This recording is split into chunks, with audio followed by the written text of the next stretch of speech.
Ladies and gentlemen, the Prime Minister of Grenada, the Right Honourable Dr. Keith Mitchell.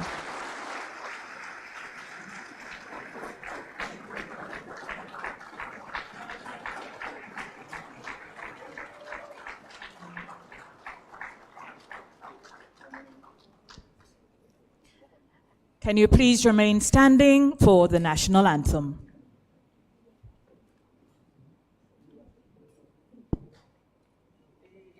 Hail, Grenada, land of us, we pledge ourselves to thee. Heads, hearts, and hands in unity to reach our destiny. Ever conscious of God, being proud of our heritage, may we with faith and courage aspire, build, advance. As one people, one family, God bless our nation.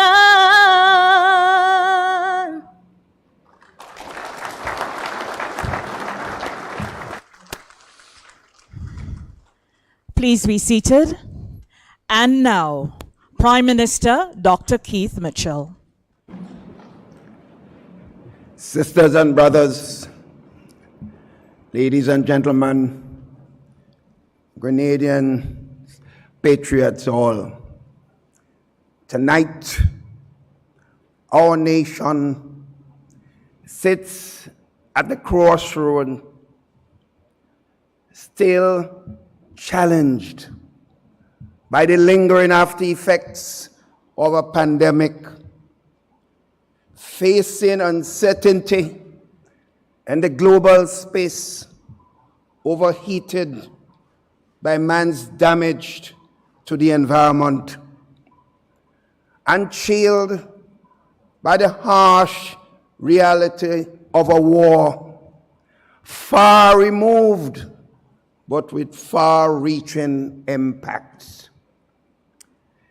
In this perfect storm, sisters and brothers, that's brewing, our generation is being called to meet the moment. It calls for a fresh conversation, actually a different conversation that will inspire patriotic actions and set the tone for a worthy future of which we all can be proud.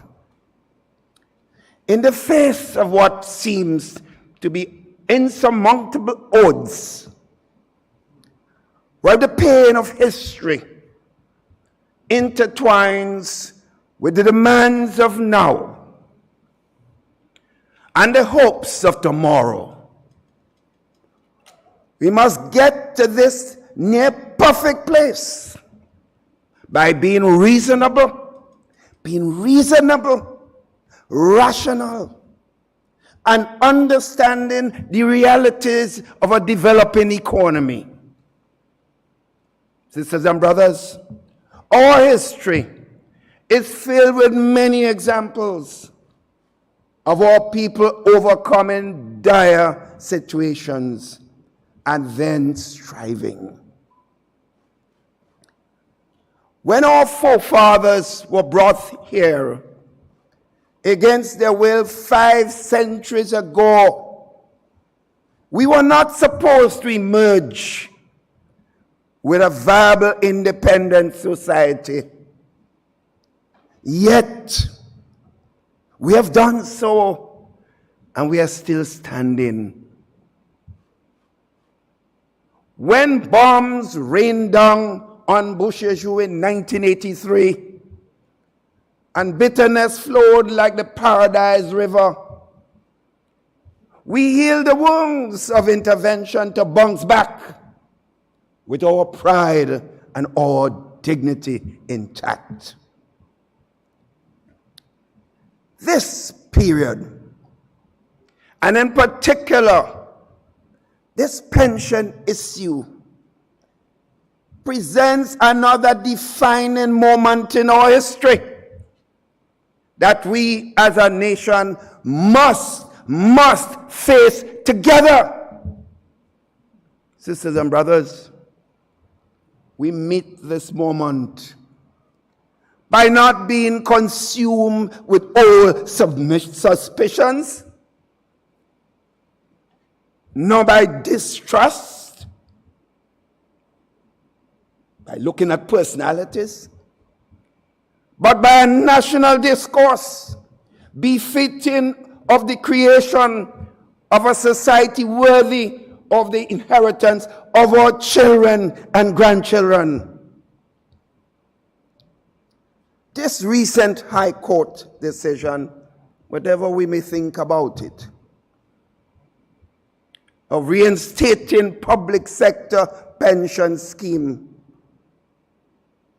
and rules, creates a very large financial pension obligation, which is additional to pension expenditures of the National Insurance Scheme. And remember, all of us must remember, government, like all other employers, is responsible for paying 6% already of employee earnings as part of their monthly contributions to the NIS. The 2022 fiscal impact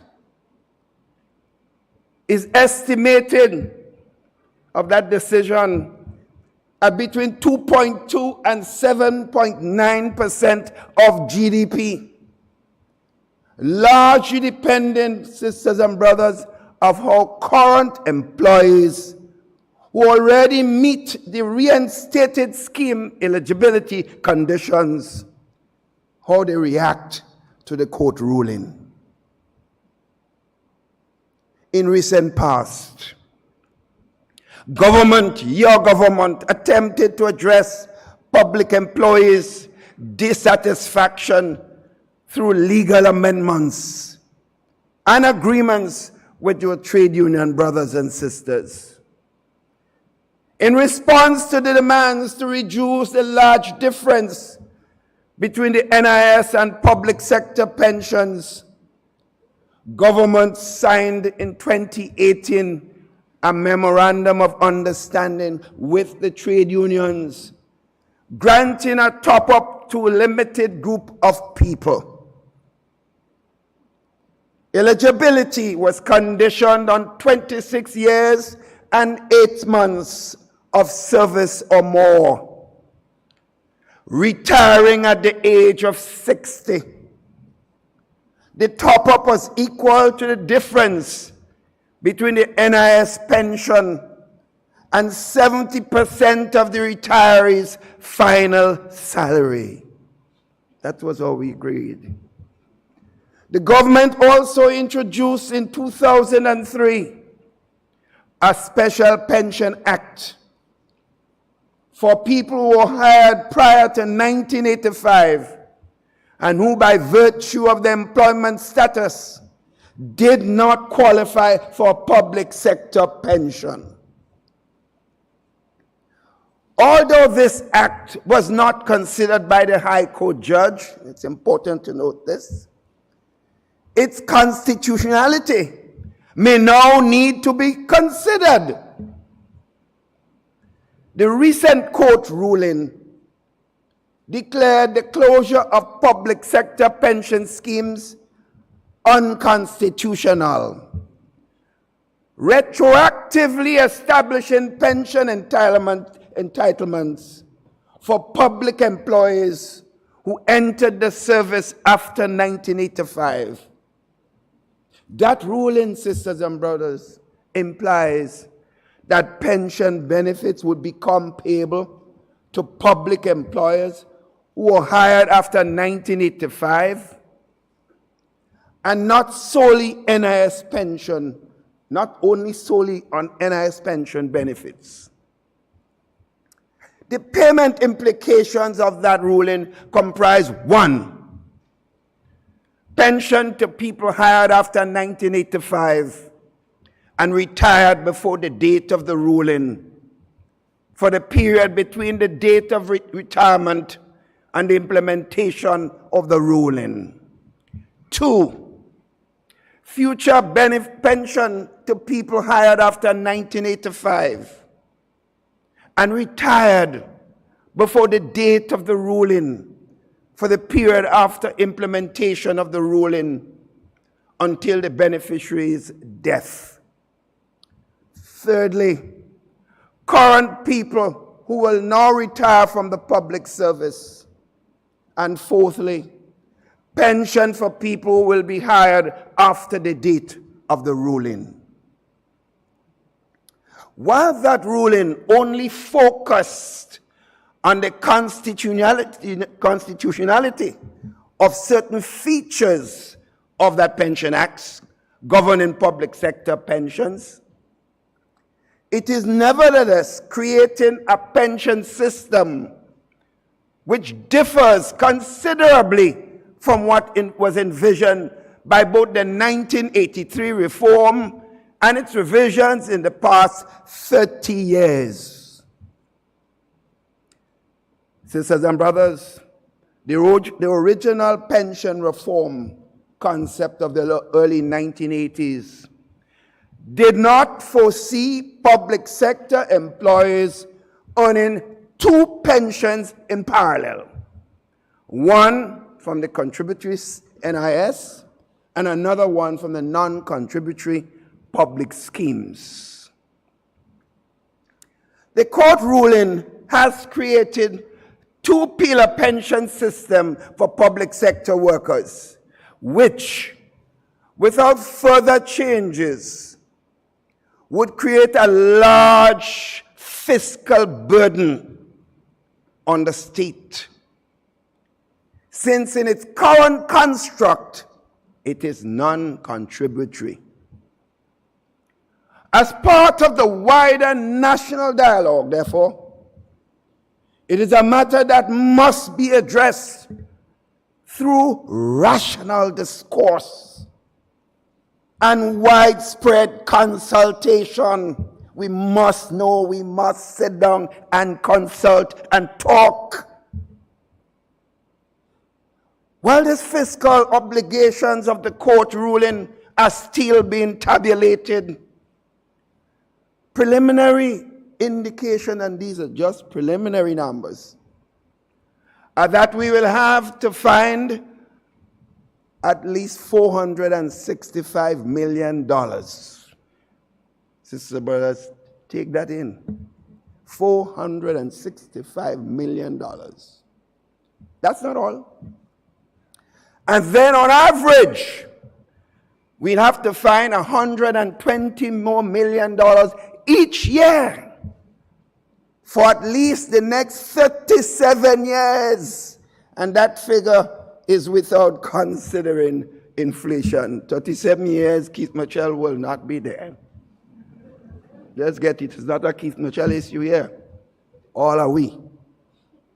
The fiscal impact of the court ruling will be dominated by benefit obligation towards current employees who could have retired earlier under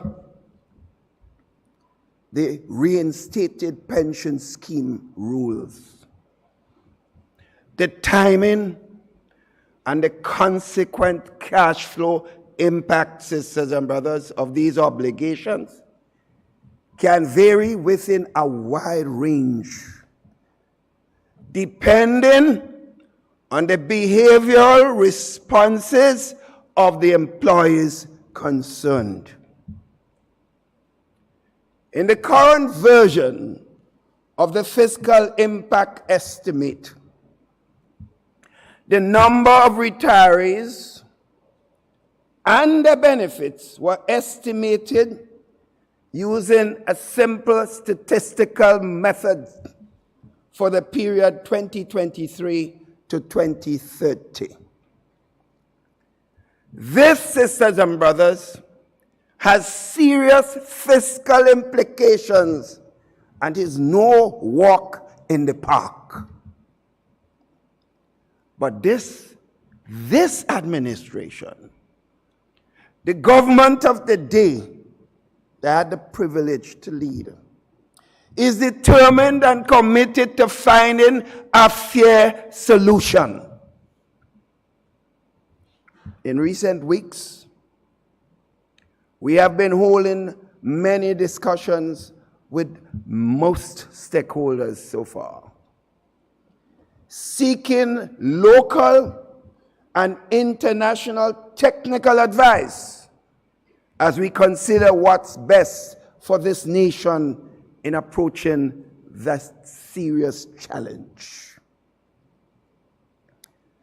There are some other constitutional concerns coming out of the judgment that must be addressed, or else, if we do not, there could be further conflicts down the road. But in the medium term, we will propose a mechanism for us collectively as a society to address those. We need all of us together with this. Therefore, in a difficult moment, a tough moment, one of the toughest that I have had in my own period of service to this country, in considering all the issues before us, this government, your government, has taken decision not to appeal the recent court decision. We heard me? We have taken a decision not to do so. Sisters and brothers, that doesn't mean that's the end of it. There's a lot more. We believe there are ways we can honor the intent of the judgment as it relates to the reinstatement of public pension, even while we seek to address going forward some of the inconsistencies and other aspects of the judgment that clearly we have seen. My friends, sisters, and brothers throughout the length and breadth of Grenada, Carriacou, and Petite Martinique, government is committed to sitting down with all concerned who want to sit down. We can't force anybody.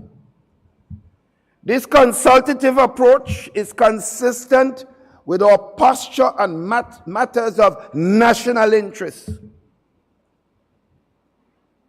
Years ago, when the court ruled in favor of Humlin Armstrong in our pension fight, it seems like every time this government is meeting. This government, as a matter of policy and principle, refused to appeal the ruling. We could have done so, as is the case today. And we had strong legal advice, as is the case today, that there are good enough grounds for an appeal, but we chose not to. My friends, sisters, and brothers, let this be remembered as our first genuine signal that we have always intended to do the right for all workers throughout this blessed country. Refusing to appeal the judgment, however, might be considered by some as the easy part. Regarding the issue of payment of state pensions, unless we manage the process well and set out a viable roadmap under which the state could meet its obligations, it can completely derail the economy, sink thousands into dire poverty, and set us back many years and cripple the future development plans. That must not happen under our watch.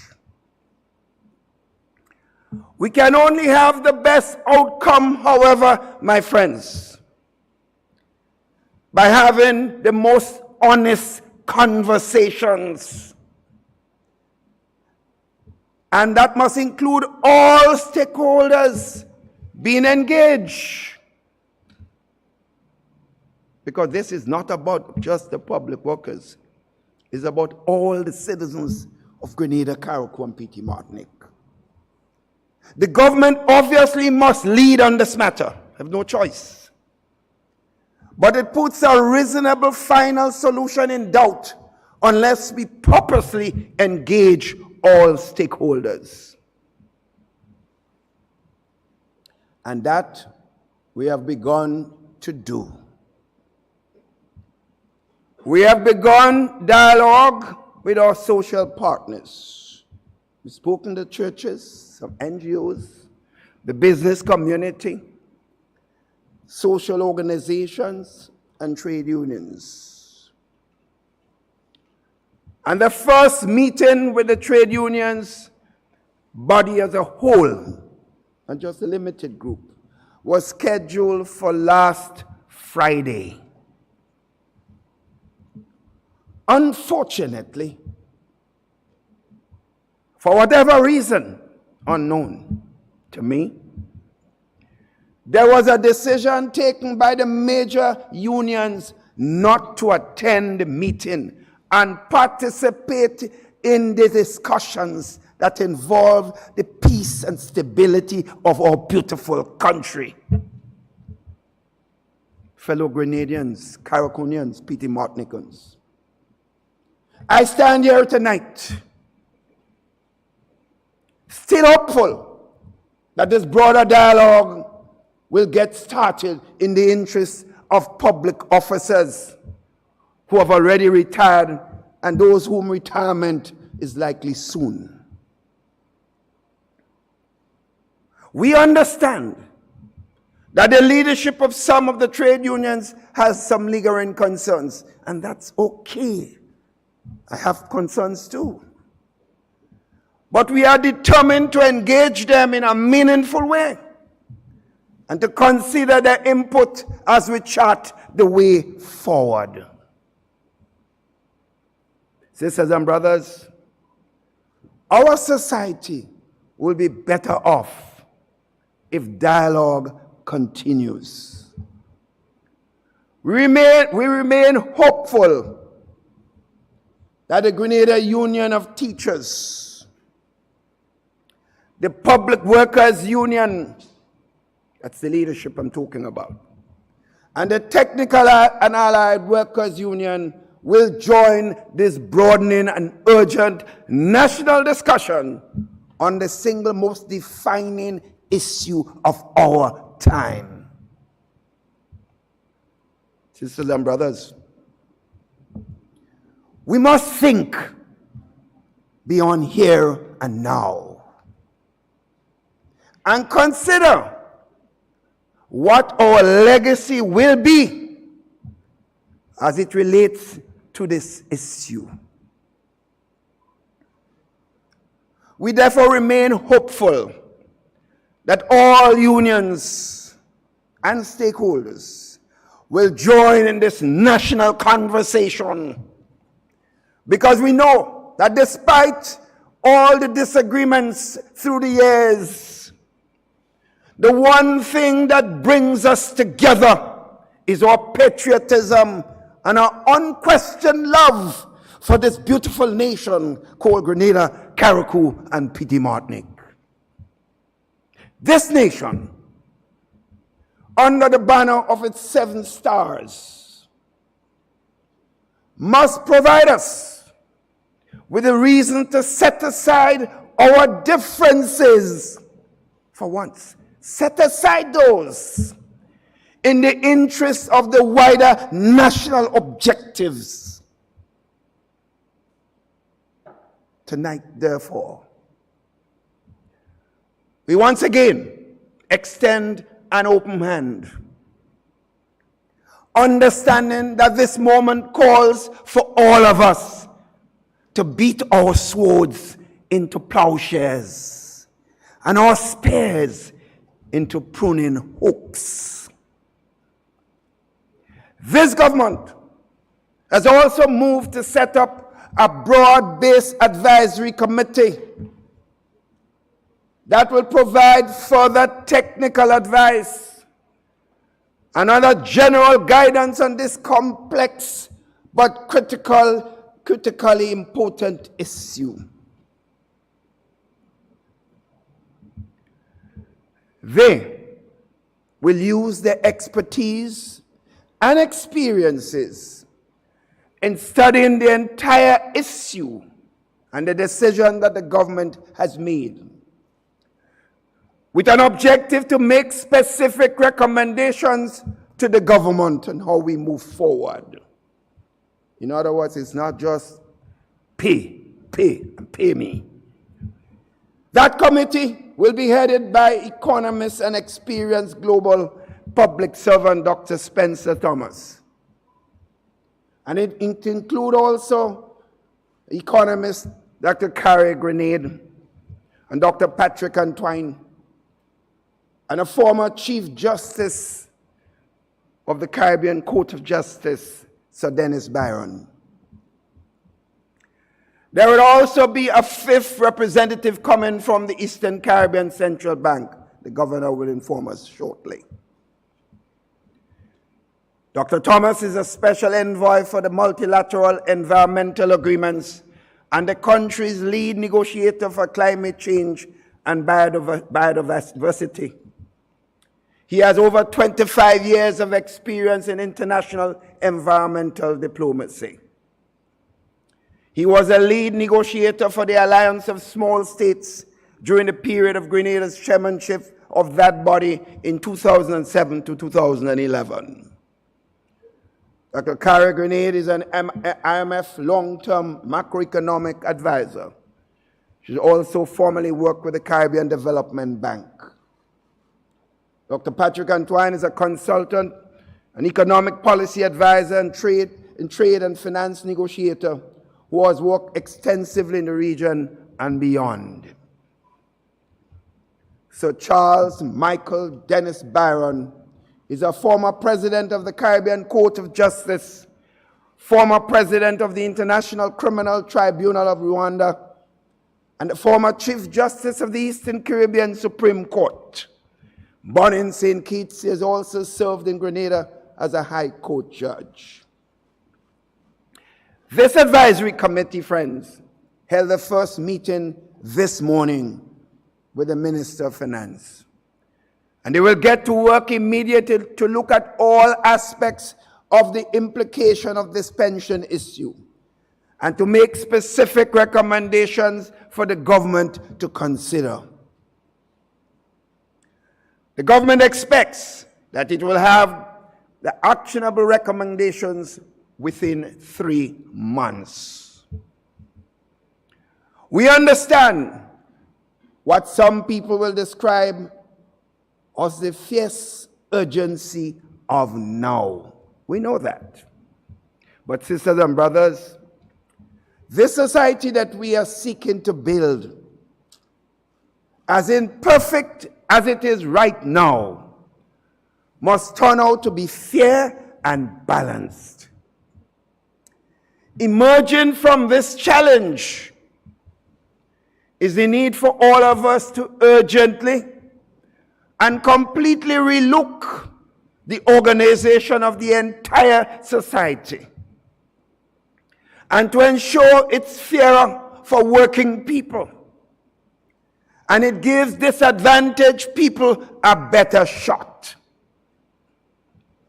As challenging as all of this might sound, we believe that we now have a big opportunity here, emerging from all of this, to borrow a slogan from the past,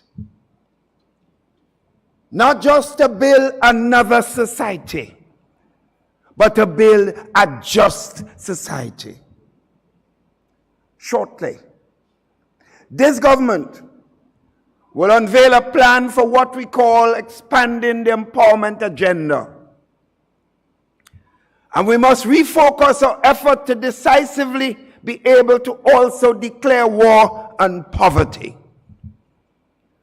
We are currently reviewing all aspects of that idea, as the state considers how best to meet its obligation to the public sector workers, its obligations to all other sectors remain intact. Sisters and brothers, we cannot and we would not use the excuse of the pension challenge to abandon our people, especially those who need the government intervention the most. That would not only be immoral, but would also be counterproductive and will create a further imbalance in our society. We must, sisters and brothers, we must maintain our youth empowerment programs. We abandon our young children, we abandon our future. We must continue to spend on giving our people more access to education. We must invest even more in healthcare and maintain a viable infrastructure that can adequately run a local economic life. We believe at the core, these are working people issues. All working people, that is. The payment of pension must be seen as only one aspect of the new economic construct that also emphasizes greater production and better efficiencies, especially in the public sector. We know we must improve the production at the public sector levels. In fact, to ignore those is to effectively undermine the cause of all workers. Prior to the issue of this now due pension, this government was actively considering a program we would have described as 100 million for 100,000. Where over the next 5 years, we plan to spend over $100 million each year, making direct investments in working people in a daring and ambitious and open declaration of war on poverty. We are still determined to expand that empowerment agenda, but we may be forced to review some of its aspects given this new inescapable liability.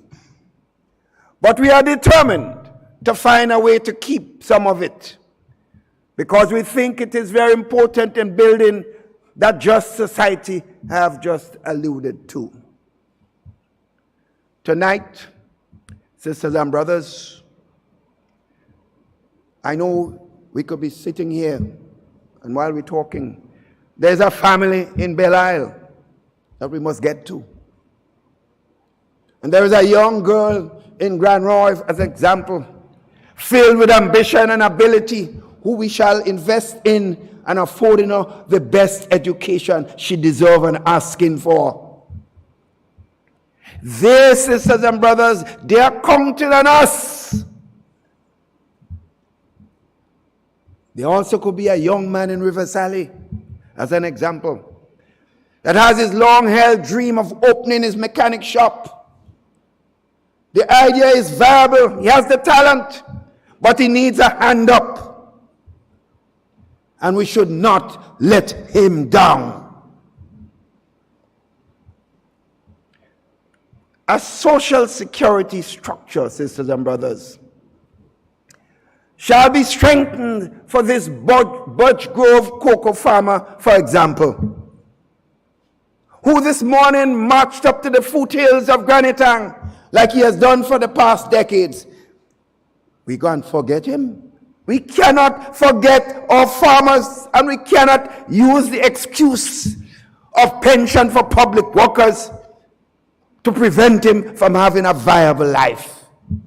The farming community, we owe them.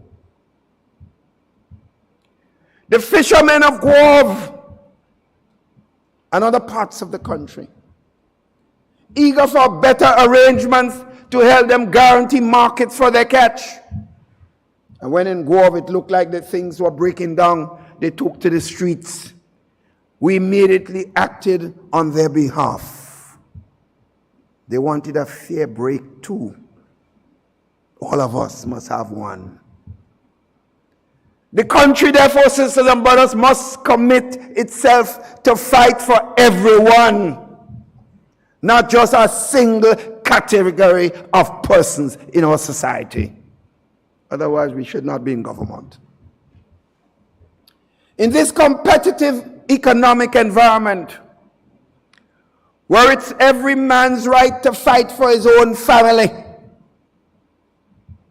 we must not do so at the expense of the other man's family. The whole Bible says, love our neighbor as ourselves. In all our considerations, therefore, we must also be determined to continue to live in a society where we are completely committed to looking after the less fortunate and those who are more vulnerable. And so, in our decision making and in our posture, all of us must always be mindful of the biblical precept which says, whatever you do to the least of these, my brothers and sisters, you do it for me. My friends, COVID-19 pandemic dealt a drastic blow to the economies all over the world. And Grenada, therefore, was no exception. Thankfully, government's prudent fiscal management in the preceding years allowed us to develop a buffer, which we were able to tap into, along with access to highly concessional financing from international institutions. In the past few months, our economy has continued along the road to recovery. But we are still not seeing the pre-pandemic numbers yet. Government's response to the pandemic necessitated additional expenditure, and even now, expenditure continues to rise. Additionally, Grenada, like all other countries around the world, continue to experience inflationary pressure on imported goods and services because of dreaded war in Europe. In the 2022 budget, government started to address this challenge by introducing a number of cost of living measures. But we have continued to examine ways in which we can further alleviate the financial burden on the population, particularly as it relates to food items. Government will soon roll out additional measures. And tonight, therefore, I'm appealing to the business community to partner with us when we do, to ensure that the benefit reaches the people in keeping with our intentions. Sisters and brothers, government continues its efforts to mitigate the impact of rising food prices. And therefore, we must embrace the opportunity to boost food production and become less dependent on imports, and to improve our country's food security. We must focus more on growing what we eat and eating what we grow. While sometimes circumstances may appear to bring us to our knees, we shall move forward on our feet. We have done so in the past. We are equally determined today to find fair solutions to complex problems, but we must do it together. We have an opportunity, therefore, to galvanize this nation, community by community, each working for the general good. With faith and courage, we shall aspire, we shall advance, and we shall build together. There must be a greater understanding among competing interests in the society, and an unshakable national unity that must bind us together so that we can better tackle today's challenges. The issue we face today is one of national importance long after Keith Mitchell leaves the shores, and one which has significant implication for all citizens and those coming.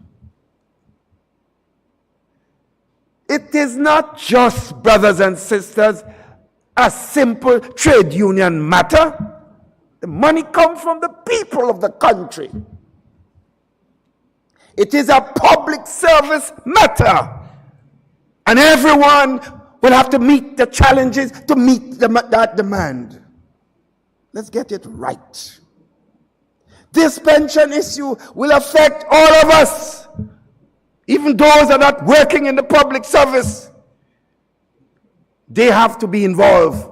So don't say we should not be talking to them. We have to talk to everybody. This is their money, not mine, not Boeing own, not anyone in government.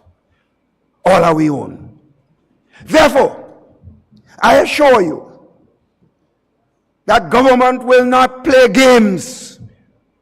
This government, particularly in this time in my public service when I'm getting ready to quit the stage, will not play games with the future of this beautiful country of ours and the future of our children and grandchildren. That must not be my legacy, sisters and brothers, and I'm on the serious legacy path. I would only do what I believe is right.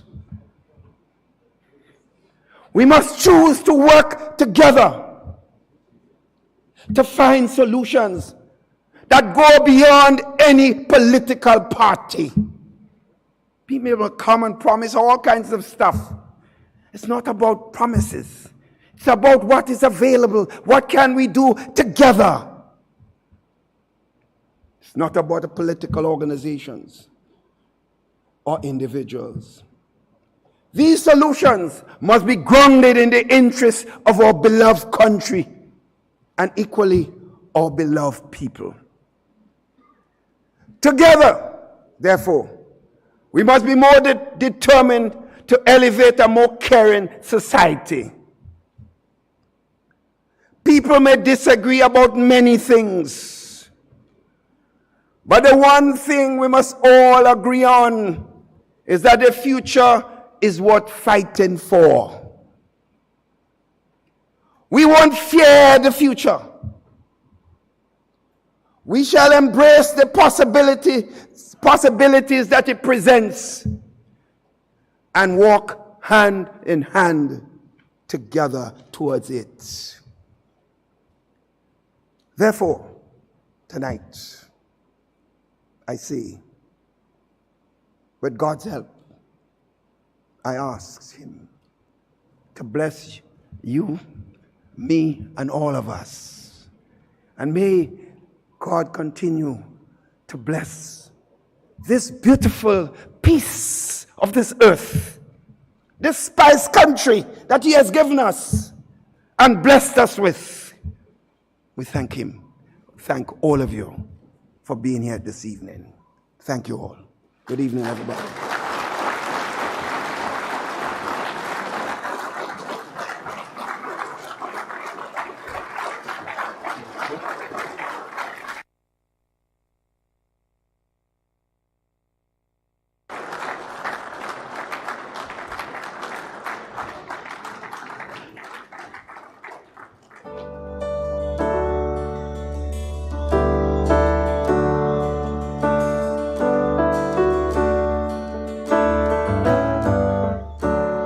Stepping off the plane, it's so easy to breathe again. Life in the big city has finally took its toll.